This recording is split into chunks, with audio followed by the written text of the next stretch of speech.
pagdating sa puntaan, ang goal, makagraduate ka. Kaya lang ako, sa to, hindi matapos ang pinag-aaral.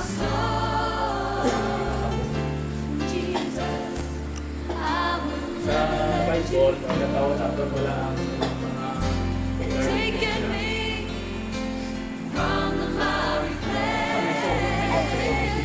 masaya natin. Okay, sa ginbautisuhan siya ni Juan the Baptist.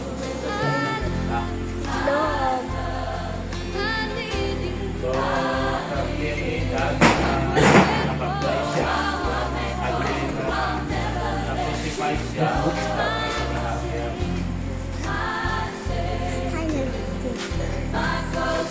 Botsing ganon, ang earthly ministry o kini Jesus is 3.5 years. Ano?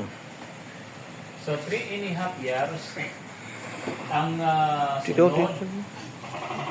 ang tuon, ang kakatabo sa mga gintutunan. Tatlo, pagtunga, katuig, ang ilang observe. Okay. Hi, Titibu. Sa pagministeryo ni Jesus. Tapos kung gagawa. So, gi-expose sila sa feeding program, gi-expose sila sa mga miracle, kaya sa healing, expose sila sa kita nila ang kinaiya o kining Jesus. Ang stand ng Jesus, balaan nila, nagtuduan sila, ng isa sa pangamuyo, nagtuduan sila. So, naging gintutunan sila sa sulod sa 3 ka tuig kagtunga.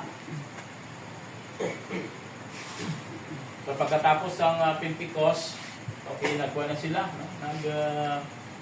Nagmatumato na sila sa paghihimo sa pagtawag sa ila. Ay, wala na si Jesus.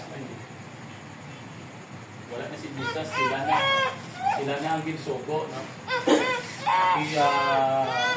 To make disciple. To make a disciple. Kasi ganon, okay, ang term sa ilang pagtuon, 3.5 years. So, nag-move sila dayon, nag-move sila. So, amo na ka-active sa ilang, amo na ang ilang response nga, interesado sila kag seryoso.